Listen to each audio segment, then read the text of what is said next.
லட்சத்துக்கு மேல ஆசிரியர்களோட பதவி உயர்வுகள் இல்ல, இன்கிரிமெண்ட் இல்ல. எங்களோட இருந்த தொழிற்சங்க தலைவர் தான் மஹிந்த ஜெயசிங். அவருக்கும் இந்த பிரச்சனை தெரியும். 2024 இருந்து இதுவரை 1,00,000க்கு மேல ஆசிரியர்களோட பதவி உயர்வுகள் இல்ல.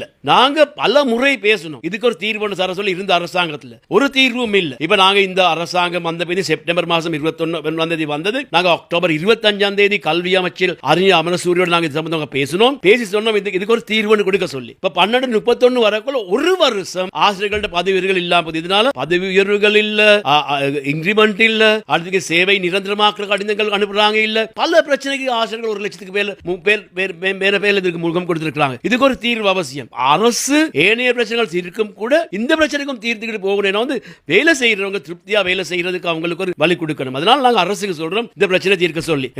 எங்களோட இருந்த தொழிற்சங்க தலைவர் தான் மஹிந்த ஜெயசிங். அவருக்கும் இந்த பிரச்சனை தெரியும். அவரும் இந்த ஒரு அமைச்சராக இருக்கிறார். அதனால எல்லோரும் ஒன்னா சேர்ந்த பிரச்சனைகள் தீர்க்க வேண்டும். அது மட்டும் இல்ல, அரசு ஊழியர்கள் சம்பந்தமாக எடுத்துக்கொண்டா எங்களுக்கு ஒரு பெரிய பிரச்சனை இருக்குது. நான் வந்து சம்பள அதிகரிப்பு, அரசு சொல்ற ஆசிரியர்களோட சம்பள முரண்பாடு தீர்க்கிறது, ஆசிரியர்களோட சம்பள முரண்பாடு தீர்க்கிறதுக்கு புதுசா கமிஷன் ஒன்றும் அமைக்க தேவையில்லை. எங்களோட சுபோதனி கமிட்டியால தீர்மானிச்சிருக்குது, அமைச்சரவை பத்திரத்தால் எங்களுக்கு கொடுத்திருக்குது. நடைமுறைப்படுத்த மட்டும்தான் இருக்குது. அது நடைமுறைப்படுத்த செயல்பாடு போக வேண்டும். நாங்கள் நினைக்கிறோம் அரசு தொழில் இருக்குது, வரவு செலவு திட்டத்தின் பிரச்சனைகள் தீர்ப்போம், அரசு ஊழியர்கள் சம்பளத்தை அதிகரிப்போம், அதுகளை நடத்துறதுக்கான செயல்பாடு அரசு போகணும். நாங்க உறுதியாக சொல்றோம். நாங்க எதிர்பார்க்கிறோம். இருக்கிற அநேகமான பேர் இந்த அமைச்சராக இருக்கிறாங்க, தொழிற்சங்க தலைவர்கள். அவங்க இந்த பிரச்சனை அவங்களுக்கு தெரியும், புதுசா பேச அவசியம் இல்ல, நடைமுறை செயல்பாடு போக அவசியம் காரணத்தான் நாங்க சொல்ல விரும்புகிறோம்.